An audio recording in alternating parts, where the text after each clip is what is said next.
Hello, everyone. Welcome back to Plotlines. I'm your host, Connor, and today we have a very special guest with us today.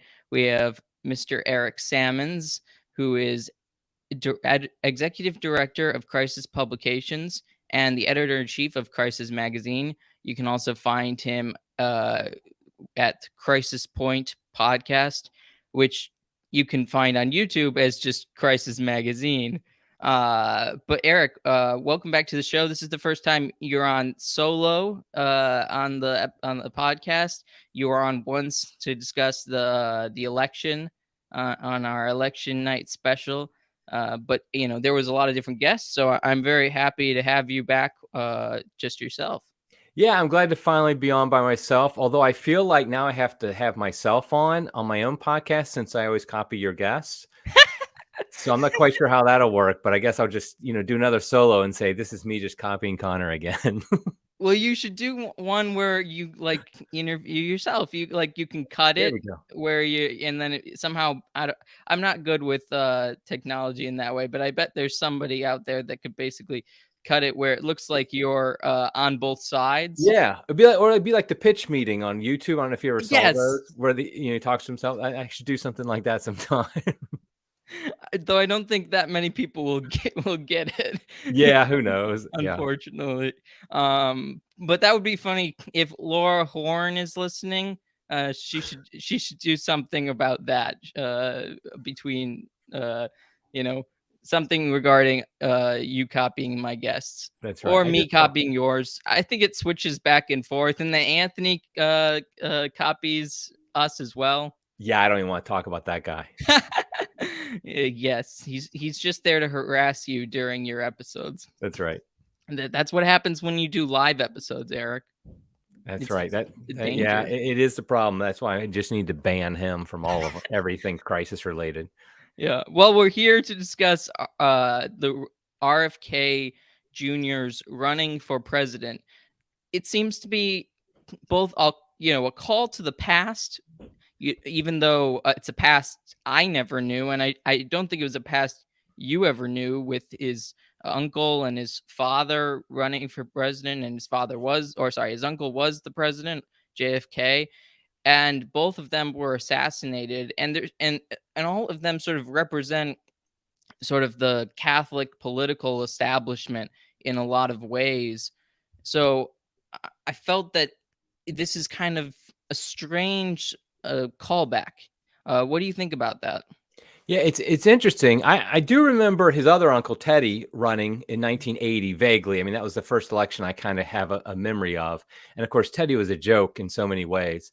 But what's interesting is that a Kennedy is the anti-establishment candidate. Uh-huh. I mean, what a world we live in when a Kennedy is running for the Democrat nomination for president, and he's the anti-establishment guy. I mean, that's just, it really is, for those of us who are old enough to know. I mean, the Kennedys are royalty, political royalty in this country. They were for a very long time, especially in the Democratic Party. I mean, I know we haven't had any major Kennedy running. I mean, we've had like these kind of hanger-ons. I mean, I remember when I lived in Maryland, we had some lady who was governor for a while who was somehow a Kennedy. I don't even know. I mean, maybe like the Kennedy's like postal carrier's daughter or something. I don't know. Somehow she's related to Kennedy. So anyway, though, but yeah, so I think it's an interesting situation in which we have, I mean, this is a real Kennedy too. I mean, this is RFK's son, and he's running for president as the anti-establishment candidate. Yeah, he's not married to a Kennedy, which, I mean, it wouldn't make sense for a man, but in these days, who knows? I could see that being a possibility. But so you tweeted out, let me pull up your tweet. You did this great tweet about how what would happen if these people were on the ballot.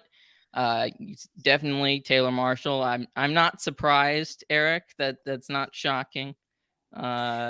Yeah, I mean, Taylor, I mean, he knows he's got an uphill climb. I interviewed him recently about his run for the presidency. He knows he has an uphill climb, but if his name was on the ballot in front of me and I had to choose from people, yeah, I would definitely check off Taylor Marshall. I mean, why not, right? I mean, he's a good guy. He's a good Catholic, and I definitely would support him. Definitely. Yeah, exactly. And then your libertarian leanings coming out with Dave Smith. That's right. I'm sure like a lot of my followers have no idea who that is. That's kind of one of the reasons I did this tweet. I wanted to slip him in there because he might be running for the Libertarian Party nomination for president. I think that's less likely than it used to be, but he's great. I mean, I agree with the vast majority of his views on things, and he's great on all the most important topics. So I had to put him down as definitely. Yeah, I wonder if he's less likely to run because of RFK running. Yeah, I mean that's what I think. I think that's part of it. I definitely think that, and I think DeSantis, depending on how DeSantis does, because he's praised DeSantis a lot for his COVID response and things like that. So it'll be interesting to see if he ends up. I could see him now. I mean, I think it was very likely about a year ago. I think he might not run. Whoever ends up running for Libertarian Party nomination, I will take seriously and look into. But I don't ever guarantee a vote for any party candidate. I just look at each one and just decide. Yeah, I've been saying myself that I'm a Catholic pragmatist. Right. So, and I think that's the best way we can all look at things, especially when voting. And I think this probably annoys some people, but I'm not a Republican. Like I'm not registered as a Republican. I used to be, and I actually left the Republican Party. So I don't give any like favoritism to the Republicans. Now, if you look at my voting history, the vast majority of the people I vote for have been members of the Republican Party. But I just didn't want to be part of the party anymore because I think I really am not happy with the Republican Party. This is crazy. I don't have much of a history. I've only voted for one president. Yeah, I voted for a few more. My Yeah. first presidential election was 1988. Yeah. And it was funny because until 2020, the only Republicans I voted for president had the last name of Bush. I voted for How Bush do you feel Sr. about that? I know, well, I regret it greatly. But I voted for Bush Sr. in 88, 92, voted for Bush Jr. in 2000, 2004. That 2004 vote, I'm very much need to do penance over. That was a bad idea. And in Wait, all the other elections, I voted for who were third party. the options though? Wasn't it John Kerry. yeah. Yeah, well, third party is what I voted for in all the other elections. Oh, okay. And in 2020, I did vote for Trump. I just, but I voted for third party most elections. And I know some people are like, oh, you can't vote third party, whatever. I'll vote for whoever I want to. So anyway, yeah, it was kind of funny that I voted just for Bush's, and I can't stand. I mean, I saw Father Longenecker called it the Bush crime family, and I'm like, yep, that's the right term for it. Gotcha. And he spent so much time in England, which is interesting. Father Lonecker. Yeah, definitely. But and then DeSantis likely vote, and I'm not. He seems very much sort of the what's the word? The sort of not the he's just the non-Trumper vote. You know what I mean? Yeah, I think he's the one that it's like if you're gonna vote for the Republican and you're really not that happy with Trump being the nominee, you're going to go for DeSantis. He's the default option. I think some people like him just for who he is. I've never been a Trump fan. Like I said, I voted for him in 2020. So I would love to have an alternative to Trump, but I'm not like completely sold on DeSantis either. I mean, I think he's done great work in Florida, but I kind of wish he would just stay in Florida as a governor.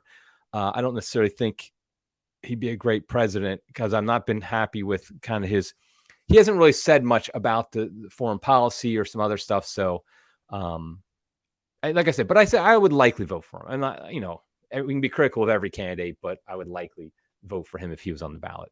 Yeah, true. His foreign policy, it's what it would be like is a little concerning.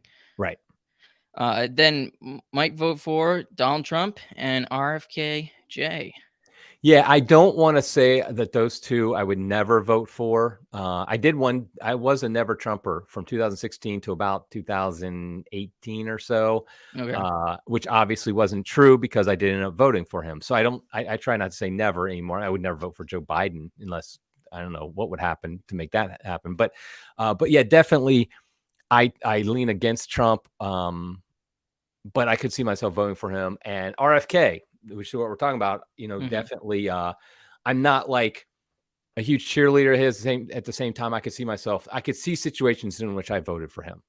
Yeah, I mean, he's gotten a lot of trouble regarding the vaccine. I mean, he's been very vocal on that front, which and as well as against the deep state.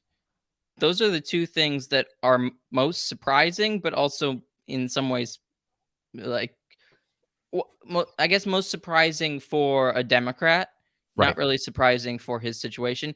He makes very logical sense regarding his positions regarding the CIA and the FBI, since he believes that they basically had a part in killing his uncle. I don't know if they.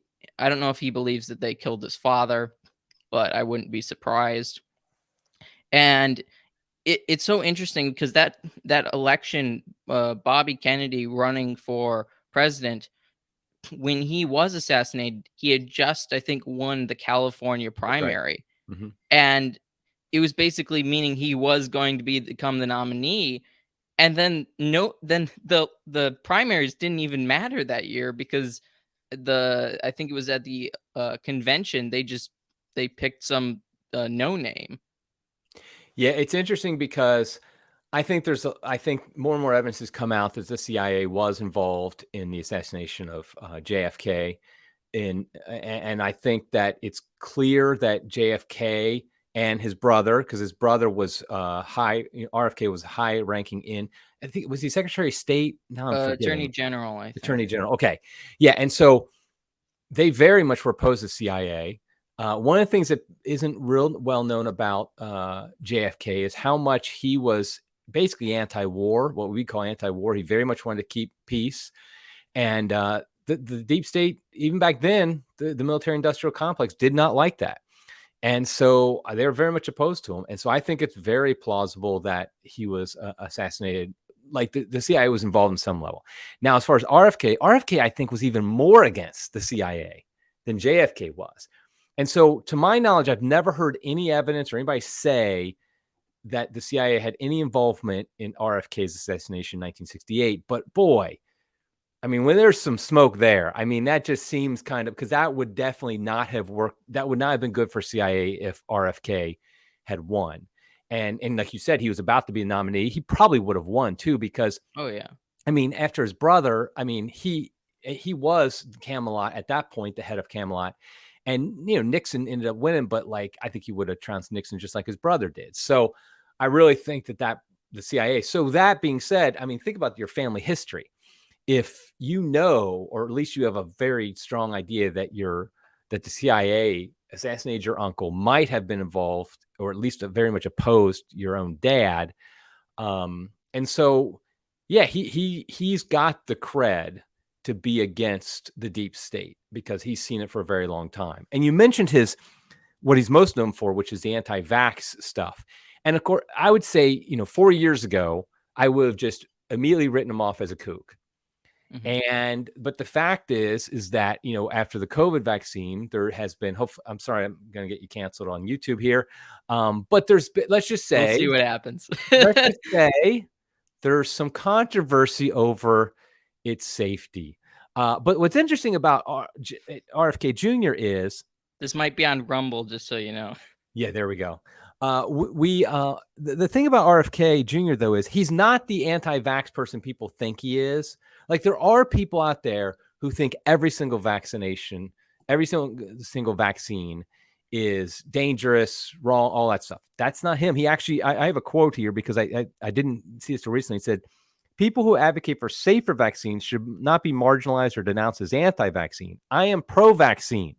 I had all 6 of my children vaccinated." First of all, shout out to the big family. "I believe that vaccines have saved the lives of hundreds of millions of humans over the past century, and that broad vaccine coverage is critical to public health. But I want our vaccines to be as safe as possible." So I think it's a very reasonable position to take. And especially in light of the past few years, we know Big Pharma is not our friend. We know they're about profits, about just making as much money as possible. And we know that the media is in bed with them, and they would never allow any narrative that even questioned Big Pharma's immaculate record, according to them. And so the fact that RFK Jr. is just saying, listen, we need safer vaccines. And I've got data that says there's problems with some of these vaccines. I think that's something that a reasonable society would listen to. Obviously, we're not a reasonable society. So I think he's to be commended for that. Here's the thing. I've not researched it. He could be wrong in certain cases. And he's the first to say, listen, debate me on the facts. Listen, tell me where I'm wrong and I will change my opinion. But nobody ever does that. They just do what ABC did. They just shut them down. They just say, oh, we're not going to let you actually say any facts or anything about this. We're just going to say you're wrong. In a way, he almost seems like, and I'm using this term literally not in sort of the political ideological way, but he seems kind of the most conservative candidate. He doesn't seem to want to he doesn't want to destroy anything without, he doesn't want to do it very lightly. He doesn't want to make dramatic changes to society necessarily. He wants to sort of hold to maybe probably, I don't know, Obama level, Obama life, kind of what was before the contentious Trump election and that sort of thing. He wants peace in countries outside the United States. He doesn't want us to go to war. He wants sort of he wants a liberal paradise, kind of, if you know what I mean. Yeah, it's interesting because I do think he is a more old school. He is a true old school liberal. Like liberals today are jokes. I mean, it's like there's nothing to respect about a modern liberal. There are things to respect about the old school liberals. I mean, they got very wrong on certain things, and I totally disagree with a lot of their views about the role of government. That being said, like, for example, their anti-war stance there's a lot to respect about that. And he has that. And of course, Obama was like, who can I drone this morning before breakfast? So, I mean, the thing about RFK is he's got some interesting views that aren't completely consistent. But he's very good on certain things. And at least he brings up the issues that are important. I think probably this is the one we need to bring up because my assumption is that most of your audience, if not all of it, is Catholic and pro-life. And he does have, I looked on his site to see where does he talk about abortion. Well, one thing to note is he does not bring up abortion in his priorities. Well, he does mention that he has firm opinions on it, but that he respects. Yeah, well, if you go on his site, like you'll find he does mention it at one point where he talks about healing our divide. And he basically says, I respect the views of both sides on this. His own person said something, like one of the spokespeople said something about he does not want the government. I can't remember what the line, I think I wrote it down here. Let me just look real. I think it was like his spokesperson said something to the effect of, he will keep government away from women's childbearing choices, which we know what that is a euphemism for. And so he's wrong on this, obviously, horribly wrong. Now, the thing is, and it's not consistent in my mind with his great way of looking at vaccines, of look at the evidence, look at the medical evidence, get all the facts, and then make a decision. That's what he's done on vaccines.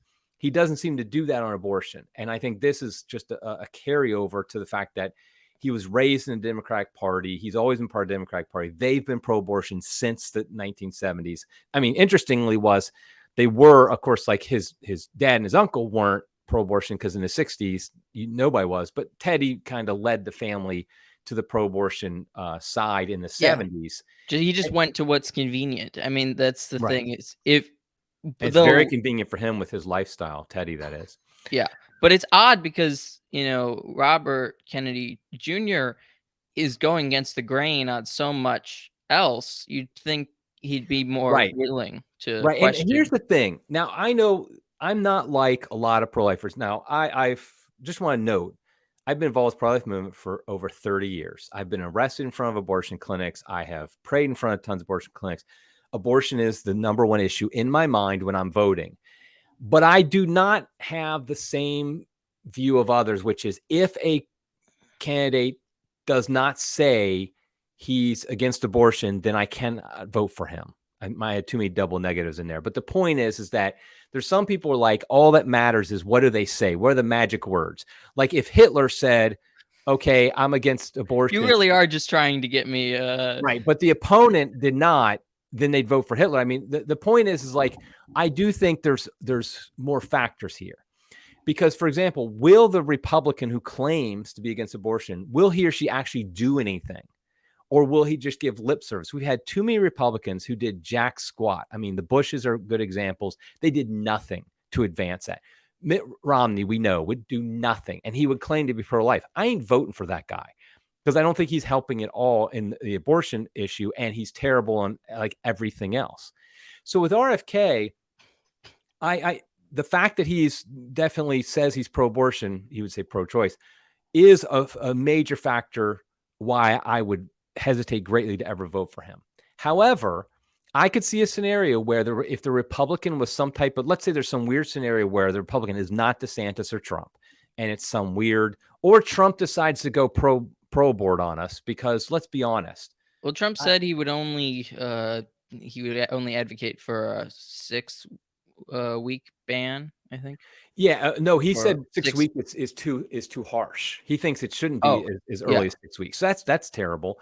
So the point though is that if you have some flaccid Republican versus RFK, and RFK basically makes it clear he's not going to have abortion as a litmus test for Supreme Court justices or other justices, meaning the type of justices he would pick, if he's picking people who would be against the COVID regime, who are going to be against a lot of these the things the deep state wants, they probably also are going to be pretty good on abortion, because they're at least on the federal level going to keep it from being voted on by federal level, keep it at the state level. So my point here is that, like, I think there's a lot of factors that we need to look into, and definitely it's something that counts greatly against him.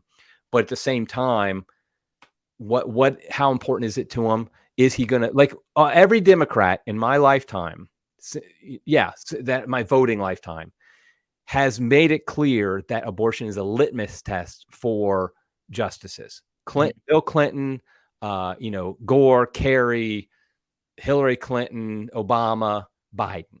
And so clearly, I don't see how you could ever vote for any of those people, because it was a litmus test. I don't think that's necessarily the case with RFK. We'll have to see if it gets to a point where I'd actually have to decide whether or not to vote for him. That's the thing I would want to know, is how would he pick justices? Because really, that's the thing that matters for a president when it comes to abortion, not kind of what their personal feelings are. So I figured we had to bring up that elephant in the room of his stance on abortion here.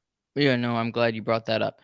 It's interesting, though, if he just said, I'm not interested on legislating it, I'm not interested in justices that will say, whether basically someone who would uphold the current status of abortion on the federal level, I don't see it as being that big of a problem, because he could theoretically, like, based on his positions, I could see Republicans still winning like the House and Senate if he was winning the presidency, because the people the way he talks would probably be more in line with the candidates on the Republican side of the ballot in Senate and representatives.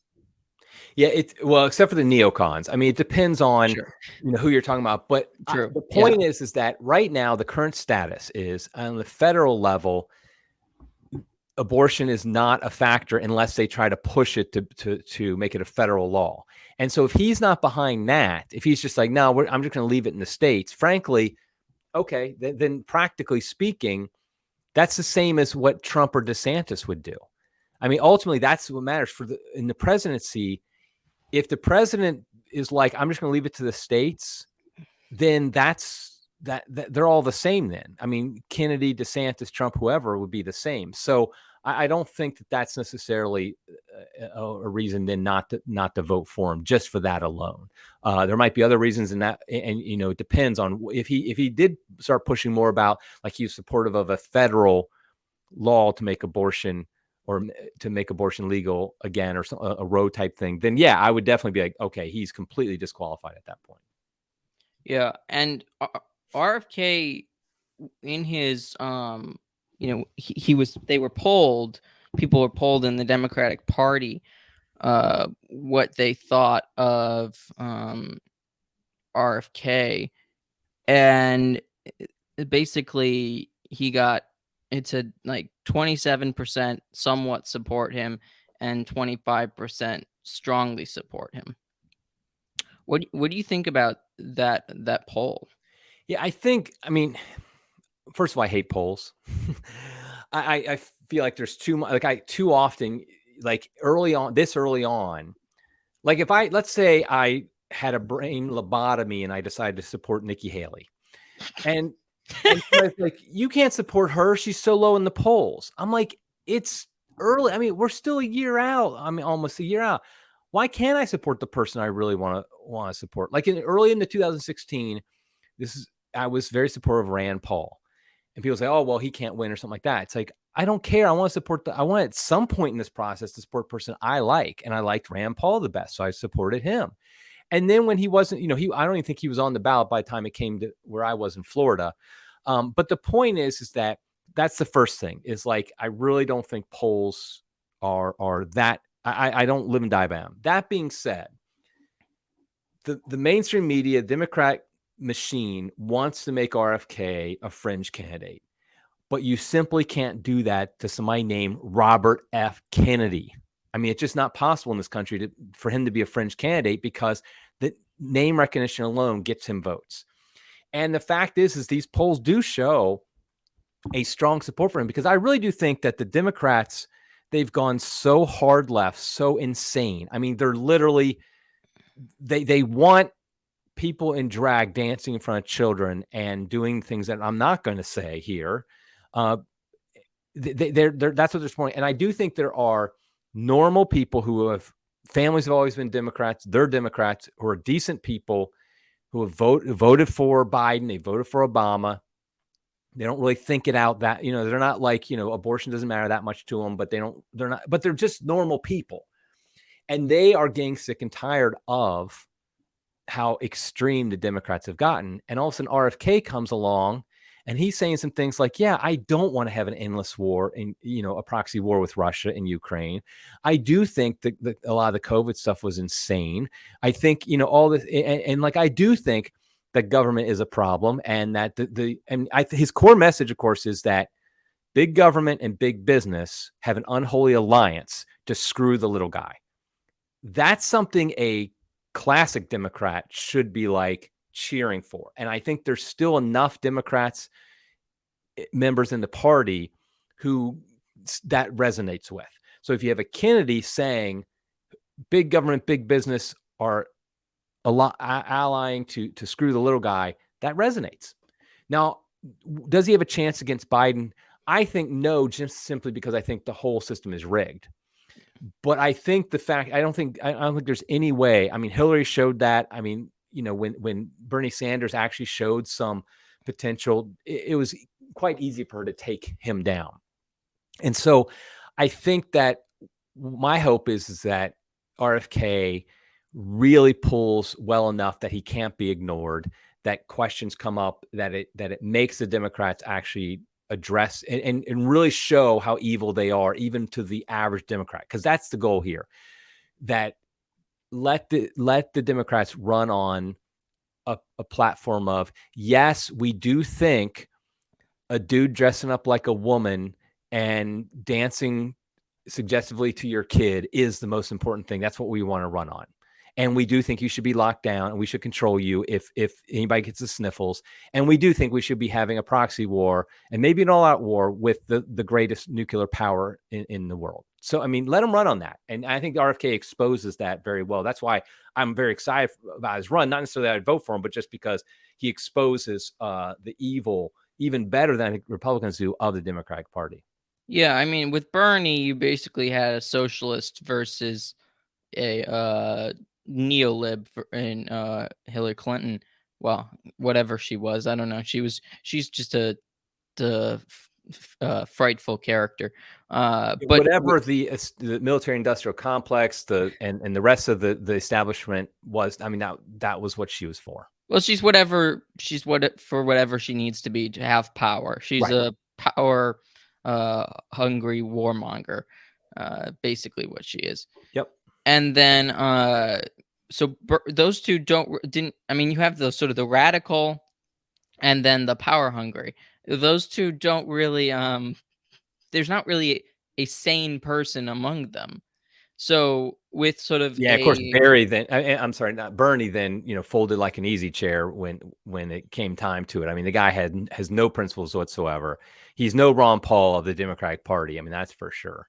Well, yeah, he basically submitted to the revolution. He submitted Right. to whatever was good for the revolution at that time. He, that's basically this. He was a good communist, basically. Yeah.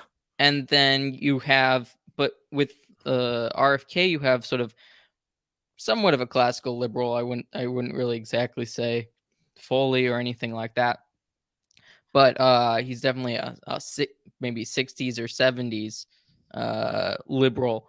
Yeah, I think that's the proper way to describe him. Yeah, he's definitely going to create a contrast, as you said, that will basically make Biden have to be a communist and will expose him as something to do with the communists in that sense. Yeah, only if he can break through, though, because even at 25%, which anybody else, and if a Democrat, like a liberal, a modern liberal Democrat was polling at 25%, let's say Gavin Newsom had announced and he was polling at 25% right now, he would be all over the news all the time. And RFK, of course, they're trying to completely act like he doesn't even exist. So he does have that challenge. And, in order to really make a difference. And, I think he's got a better chance than most people. But it's still an uphill climb for him. Definitely. And Biden has already said he's not debating anybody in the primaries. Yeah, I know. That's the crazy thing. Yeah. So, I mean, it's just unbelievable. I mean, it's interesting because like when ABC cut out part of RFK's interview where he's talking about vaccines, that's actually, I found, against the law. Because the public, because ABC is like a public, station, wherever on the public airways, they're required by law to let presidential candidates basically state their positions. You can't just all of a sudden say, no, we're not going to let you. I mean, there's a lot of rules for them about presidential candidates. I remember, this is completely a tangent, but it just reminds me, back in the 90s, there was a guy, a pro-lifer. I was living in Cincinnati, like I am now at the time, and there's a guy right across the border in Indiana who found out that if you were running for a federal office, the local TV stations they had to run your ads. And so he decided to run ads showing the victims of abortion. And they could not stop it because he was running, he actually won the primary, ended up losing in the main election. Mike Bailey, I think his name was. And I was like, that is genius. And so he was able to run. And so the same thing is true probably still. So if RFK can get the funds, I don't know what his financial situation is and fundraising, he could run ads that could say truths about like COVID and the vaccines and Ukraine, stuff like that. And they cannot stop it from being run. Assuming that law is still the case, they have to allow it to run. So that'd be great.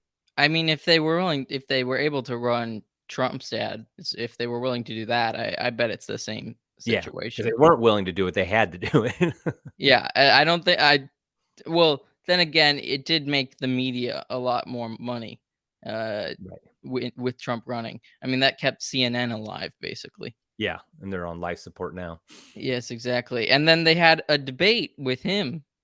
Yeah, their town hall, which was just hilarious. I mean, they literally debated him. Yeah, I mean that's his element. That is where he shines. I mean, no matter what you think of Trump, you got to know that's what he's good at, is getting in and scrapping with somebody. And that lady was woefully unprepared for being there. She was like a sacrificial lamb, just giving up. Like, will we ever see her again? Maybe not. I think she the co-host with like Don Lemon too. So maybe they just wanted to get rid of that entire. Yeah, I have show. no idea of any CNN personalities except Don Lemon. I have heard of him, and then what's that one guy? Chris Cuomo? Guy. No, the gay guy. They're probably all gay. What? He is Anderson Cooper? Cooper, yeah, that's a guy. But Yeah, both of Anderson. them are gay. Both Oh, Don okay. Lemon and Anderson Cooper are Oh, I gay. didn't even. Yeah, I don't know. Oh. I don't know much about who Don Lemon is, other than like he was awful and he got fired. Yep, he was all. Yep. So yeah, no, that's So RFK doesn't really have much of a chance, and if he did, it seems like he'd probably get assassinated before he was able to. There's no way he can become president of the United States Yeah. because it would just not be allowed, is the best way to put it. They would literally, I could honestly see if it was RFK versus Trump, I could literally see the deep state getting Trump in instead. I mean, I honestly think it's possible they would prefer Trump over. I mean, they would make it so that couldn't happen, but I could honestly see them preferring Trump over RFK. Could you see a Trump Kennedy ticket? I could see. Okay, here's the crazy world. Biden's obviously the nominee for Democrats. DeSantis is for the Republicans. Trump is not a good loser. No. He says, I'm going third party. I'm going independent. I'm having an RFK as my running mate. Now, I personally think RFK probably holds Trump in a lot of contempt and probably wouldn't do that. I actually don't think he'd do that. But that's the only possible scenario where I could see that happening. And frankly, I'm here for that. That would be the greatest thing ever if the two of them were like on a ticket, just for crisis. We'd have so much commentary we'd have available for that. I mean, it'd just be wonderful for business. For But the yeah, memes. it would be, yeah, I know. It would just be great. I don't think Kennedy wants to be associated with Trump, though. So, What about and I don't think, and more importantly, I don't think Trump would ever pick a running mate that was strong as Kennedy, as far as like his personality and everything. He wants a guy like Pence, who is as bland as possible, to highlight Trump, because with Trump, it's always about Trump. Well, yeah, people would start wondering why Kennedy wasn't the leader. Right. And then you have disunity amongst the ticket, even though it'd be the quote unquote unity ticket. Yeah, because it'd be such a contrast, because Trump, he never like has details about anything. He's just like, I'll fix that. When I get out, I'll take care of that. Whereas Kennedy, he like bullet points everything he's got. I mean, he's, and so it would be quite a contrast. It would be, though, interesting, just like Trump just going full revenge against the deep state. That would be his full revenge. Just Kennedy's going to be my yeah, I would love that that universe, to just peek into that one. And then what would they have to do? Yeah, they would never win the election. That would be clearly would be taken from them. Well, would they make it into debates, do you think? Probably not. Because, I mean, think about it. Do you really think a CNN or something like that, which is usually the host of the debates, is going to let Trump on again unless they have to? Yeah, but what if it was Elon Musk? They might not let him on. I mean, they've got. Elon Musk running the debate. That's yeah, on Twitter. Yeah, there we go. I mean, that would be great. But then Biden wouldn't join it.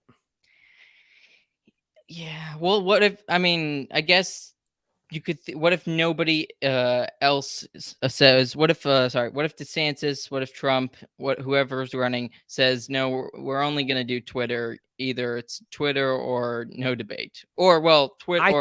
I think there's a decent chance that Biden's not going to do a debate in the general as well. I mean, he was bad in 2020, and he's worse now. I think he's not going to run. I think he's going to try to run like he did in 2020. And they might try to find some excuse for it, like he did with COVID. But I don't think he's going to debate at all. He was able to survive that debate. That was one of the most disappointing. He did. Yeah, Trump really dropped the ball on that one. He had a tough job, but he really did a poor job. But I just think at this point, Biden can't even be propped up there anymore. I think that's why Trump probably lost that election. Yeah, that really hurt him a lot. I agree that his debate performance, because everybody expected him to just trounce Biden, and he didn't. Biden, yeah. I mean, they pumped him full enough drugs that, Biden was able to sound like he still was alive. And so that was enough, frankly. And Trump really, I can't remember now the details, but I remember one of the debates Trump was actually bad at, which is, for Trump, that is his element. But one of those three debates, he actually did a very bad job. The other two, he just wasn't quite didn't quite have the Trump energy on any of the three. Wait, So yeah, 3 debates? Were there 3 debates? I think there was 3 between Biden and Trump. There might have been 2. Really? I thought there was only 1. No, there was more than 1. I think there was Oh, 3. Somebody's going to fact check us on that at some point, but I'm pretty yeah. sure that there was 3. And yeah, it didn't go the way Trump had hoped. Did I only watch 1? I must have only watched 1, because I can't even recall, the other I ones. got to look it up now. I don't care if we're filming right now. I'm just going to look this up right now. Biden Trump debates, and we're going to see. This is stimulating viewing for people. I know, watching somebody look something up on his phone. To be fair, I mean, I looked up something too earlier, so There we go. The presidential debates. Yeah. There were 3. Okay. There were 3 initially planned. The first debate took place, and then the second one was canceled. And I think you're right. The only one did happen. okay. There was 3 planned. That's what confused me. The first debate took place on September 29th. The next debate was supposed to take place on October 15th, but Trump got COVID. I remember that. Oh, okay. And it looks like there was only that one then. Okay. Yeah, and then there was Oh, wait a minute. Wait. Wait, what's there? There was one on October 22nd then. So there was 2. Okay, we were both wrong. Perfect. 3 scheduled. There was one in September. I knew there was more than one, and I couldn't. I was thinking there's 3, but you're right. The second one was canceled. So yeah, now we have it. Now everybody can rest easy and know we got that fact checked. So We fact checked ourselves. that's right. And everything in moderation. So you said 3, you were wrong. I said 1, I was wrong. I just remember because my friends had like a watch party for one of them. Yeah. I think it was like the first one he did very poorly at. The last one he was better, but he still didn't quite have that Trump edge. Maybe he was still recovering from COVID. Who knows? But You really need to destroy him. That was the thing. Is like that was the way he needed to win because no one had high expectations for Biden. But it was a challenge because you had to destroy somebody who came across as your senile grandfather, and that's not easy to do. And because like people do have a certain amount. I mean, this is terrible when it comes to the president of the United States should never be this. This is awful to even ran him. But at the same time, he did have that going. He had kind of a shield to protect him by being like, okay, if Trump comes on too hard on him, then Trump just looks like this evil meanie that people think he is. So he did it was hard.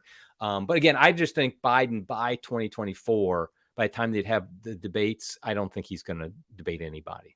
Do you think RFK's sort of voice situation will have an effect on his candidacy?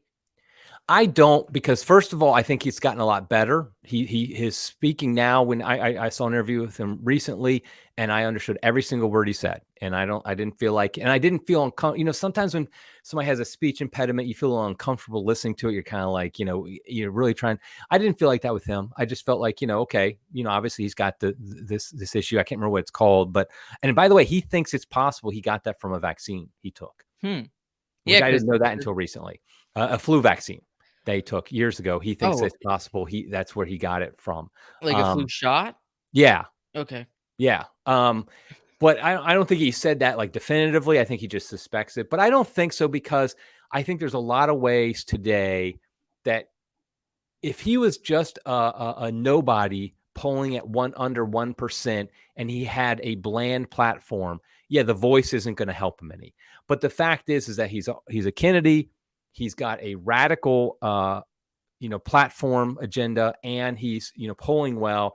I think most people will be like that. That doesn't really matter because he's good enough. You understand what he's saying, and he comes across very well versed in what he's talking about, very intelligent, and so I think most people that won't be a big deal. Talk about Americans' interest in tradition. Looking for the traditional candidate is a Kennedy. It's interesting that brings kind of, I don't know, it brings something into the mind. I think sort of an emotion that you wouldn't get from a Trump or a DeSantis. A a desire or a sort of hearkening back to a time that people think more fondly of, I think. Remember, older people vote way more than younger people. Now, we're getting to the point where very few people remember the Kennedy, the real Kennedy era, the Camelot of the 60s.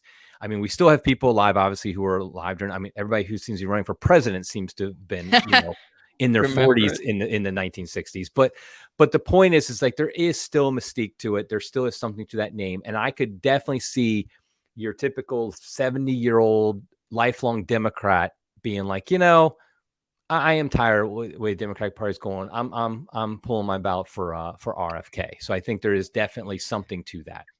Yeah. Also, you mentioned having a lot of kids. I think he's had a lot of family problems though with his. I don't know how many wives he's had. Yeah, I kind of assume I with the think Kennedys at this point that family relations are a bit complicated. I don't really know. I mean, the fact is though, no conservative can say anything about that because they're all supportive of Trump. I mean, if anybody's got a checkered history when it comes to that, it's Donald Trump. And so to me, obviously, I think for a person's soul, that's very important that they live a moral life, that they are faithful to their spouse and their kids and things like that.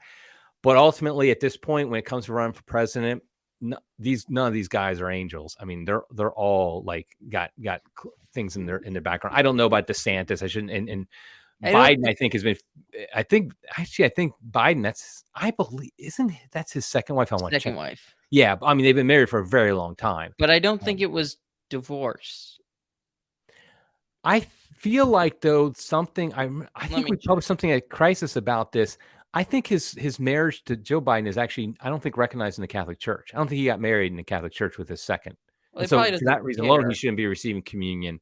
Obviously, Oh, his pro-abortion stance means he shouldn't either. The you're point is, right. though, I wouldn't be surprised if RFK, have not looked into his personal history, but knowing the Kennedys, I mean, it wouldn't surprise me if he's had family issues. I would not tout him as like an example to live for, but as a presidential candidate, that's what I'm looking at. Yeah. So, I mean, just to go into that, Biden's if Biden didn't get married in the Catholic Church for his second marriage, it's not a marriage, right? Correct. Yeah. Yeah. Okay. So Unless he got a dispensation, assuming he was free to marry, which means he had to, he wasn't already he married to his first, he he got a was. number or His whatever. wife died Okay. in 72, Okay. and he married in 77. So he was likely free to marry.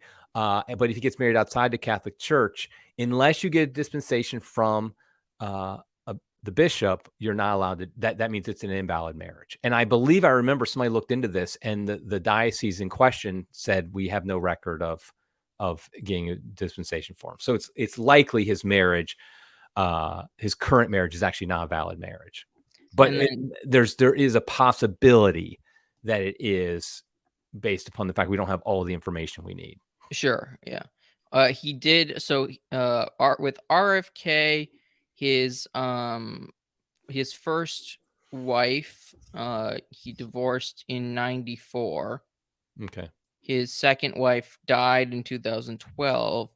I can't find it. I don't know if there's anything about his first wife, whether she's died or not, but and then his second or his third wife he married in 2014.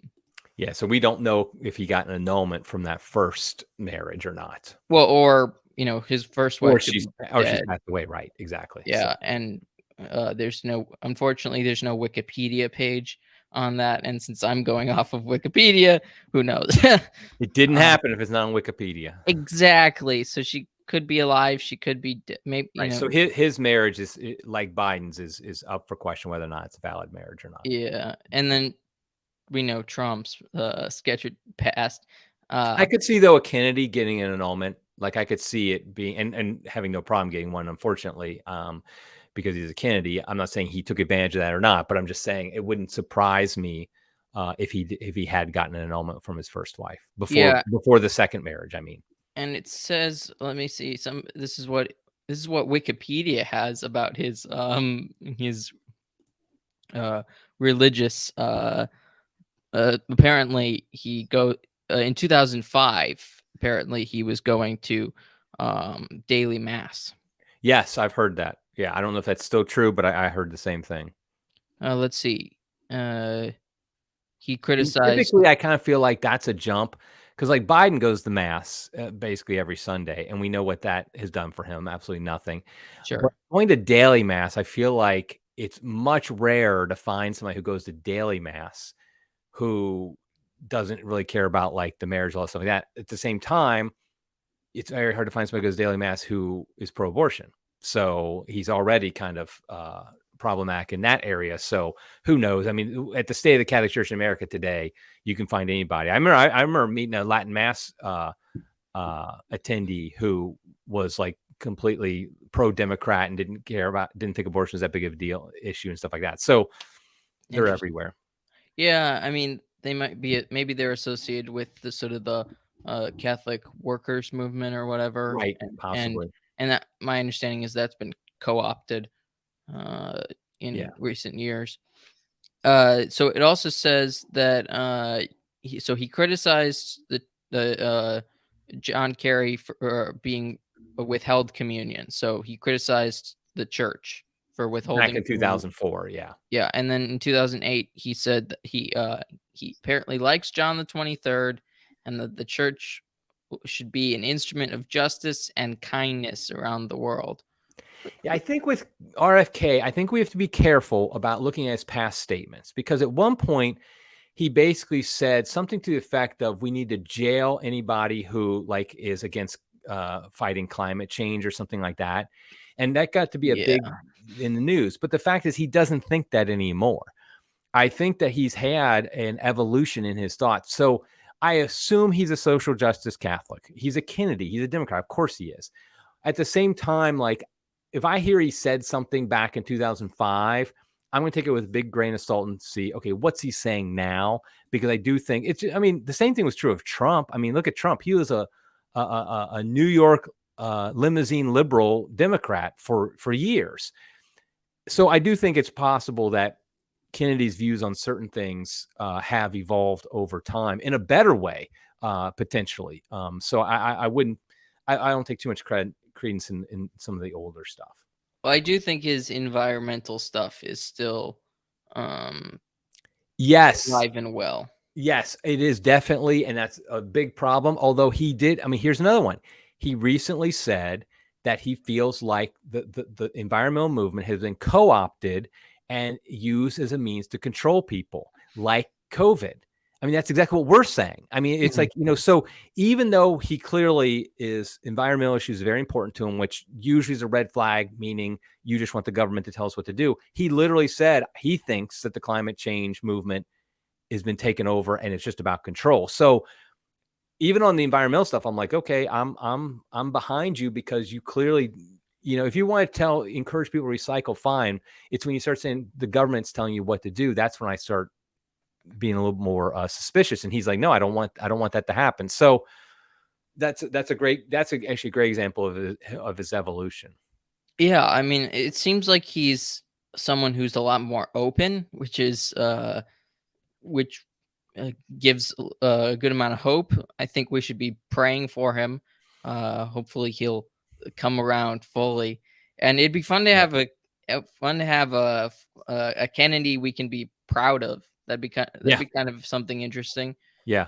Yeah. Uh, I you mean, know, honestly, if he went full pro-life on us, like he was just like, I am completely pro-life now, I think he would jump up into my likely to vote for with DeSantis and might be creeping towards the definitely vote for. I mean, the fact he's a Democrat would really keep him probably from that first level. But at the same time, I would just be totally like, if he came out and said, okay, I actually think abortion should be made illegal, whatever, then I'd be like on Team Kennedy probably. that would be interesting. I could see you introducing him at some event. There we go. Now that'd be an interesting thing to see. So hopefully he comes around the full way. Like we said, we don't think he has any shot because of a lot of different reasons. Not really because of his popularity. He could get the popularity to be president. It's for other reasons Right. that he would be kept from the presidency.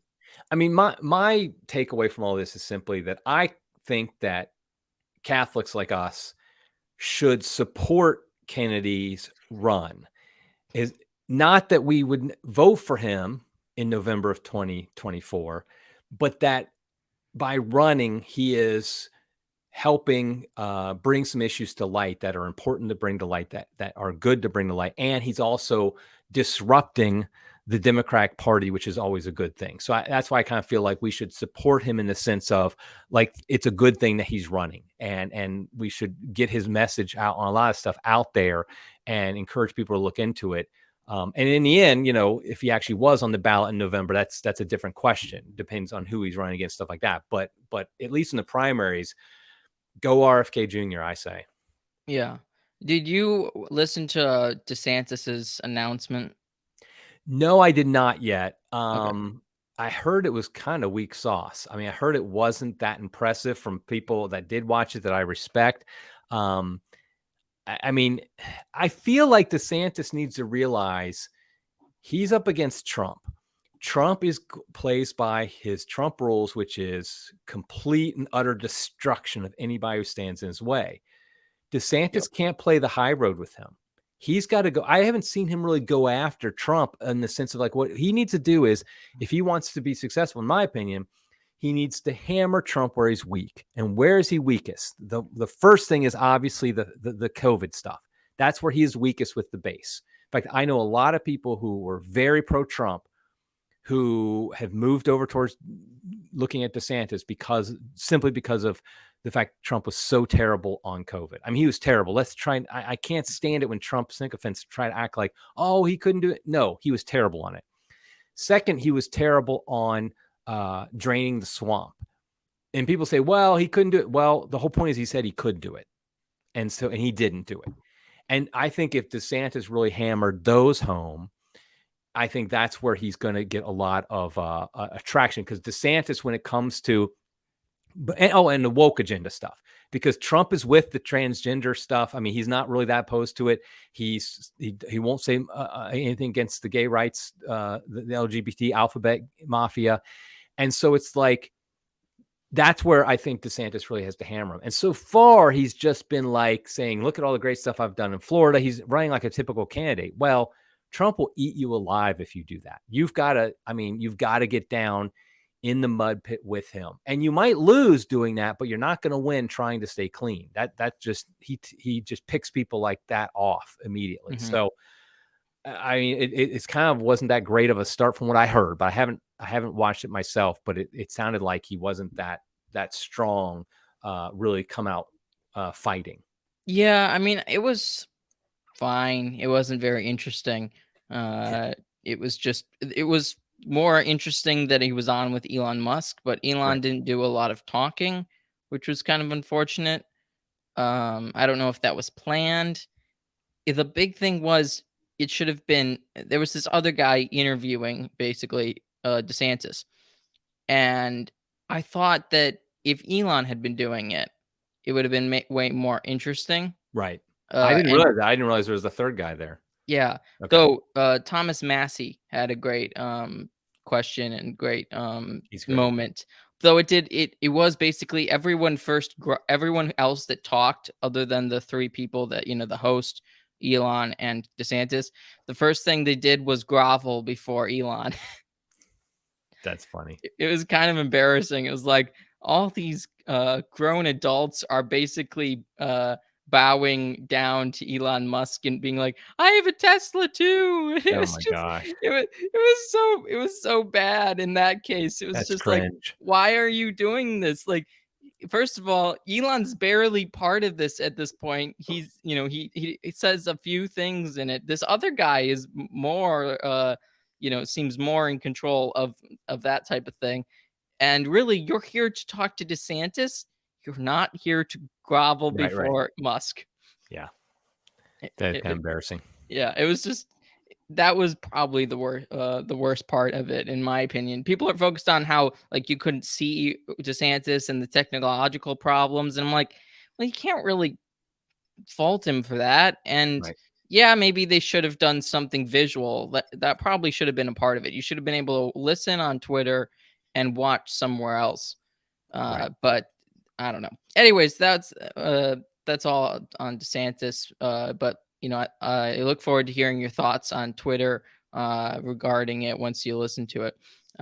So anything big coming up at Crisis Mag? Anything big coming up? We have an article coming up in a couple days about RFK.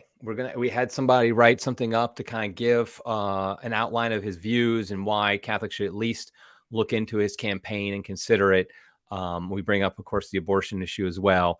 That's probably the biggest thing. But yeah, other than that though, we had somebody write a Catholic case for DeSantis this past week. The funny thing is we have not yet gotten any big pro-Trump ones, because some Trump fans will write me nasty emails like, oh yeah, you just write about DeSantis, Trump is the guy, whatever. I'm like, fine, if you want to submit an article why we should vote for Trump, go ahead. So I think as we get closer, we'll continue to have more and more articles, kind of the Catholic view of the campaign and what happens and things like that. Of course, now we're going to have the month that of sin is coming up, and so we got some articles about that as well. So I think I'm going to do a podcast about that as well pretty soon, about like just how Catholics should respond to Pride Month. Yeah, hopefully with the Sacred Heart. Absolutely, amen. I see it in your background there. Very good. But yeah, so yeah, that's great. Any big guests coming on the Crisis Point coming up? We do have a couple good ones coming up. We have John Bergsma is scheduled to be on pretty soon. We're going to be talking to Paul Thigpen actually about aliens, which is kind of cool. Like whether or not Catholics, would it undermine Catholic doctrine if alien life existed? You're just asking this because you're going to grab the guest for. I just realized this. You just totally snookered me. Oh man, Bergsma's already been on my podcast. Oh, shut up. Oh, shut up. You're just stealing him, and you stole Paul what is it? Thigpen from Anthony. So he's gonna. Yeah, was he on Anthony's? I think so. Yeah. Oh, and I'm not gonna have him. Also, I'm going to have I have coming on soon somebody who was actually at the Sister Wilhelma, I think it is, the incorrupt nun. Oh, okay. Somebody who was there and actually talked to the sisters a lot, interviewed them, and he's going to be on the podcast to talk about that, because I think that's like the coolest story right now, in my opinion, is this African American TLM loving nun who is incorrupt. I mean, I didn't know that. I didn't know that last part. Oh yeah, no, she was they're traditional, and she's very much loved the traditional Latin Mass. And her story is actually a great story. And so the fact that she's been kept incorrupt is just so beautiful. I just love it, because God's just kind of like, you guys all just do your thing. I'm just going to say, by the way, this lady, she pleased me. And I'm like, oh, I guess we should look into this lady now. So it's great. Okay, the way people have always been framing it didn't make me interested in looking into the story, but the way you just framed it there makes me want to check it out. So that's great. Also, you had a duo of an article against the case for monarchy and a case for monarchy. That's right. So yeah, and we've had a few articles. We had a couple people. I decided to kind of pull the plug on having more than that. But yeah, it's an interesting point of, it's only theoretical, of course, in our mind. Actually, I just got the book Monarchy by Hilaire Belloc. I can see it right now. I just bought it. I literally came in yesterday, and I'm going to read it pretty soon. But ultimately, that's probably the only long-term solution is going to be not restoring here, but having a monarchy or something like that, because democracy, as Hans Henry Hoppe said, is the god that failed. So well said. Awesome. We'll end it there. Thank you all for watching. Please like, share, comment, and subscribe. Check out Crisis Point, where you can find my guests that Eric has stolen. Just kidding. No. Sometimes I've stolen a guest from you. Who did you have on first? You had Dr. Thomas Williams on first. Yeah, right. Yeah, there you go. I got ahead of time. See, there you go. Okay. Thank you all, and Eric, thanks for coming on. Anything you want to say before we go? No, thanks for having me. God bless. Subscribe to this channel. You can find out before I do, what I'm going to be, who I'm going to be hosting, everything. But no, seriously, hit the like button, subscribe to Plotlines. Also, and ring that bell because you don't have a life outside Plotlines. Okay, bye everyone.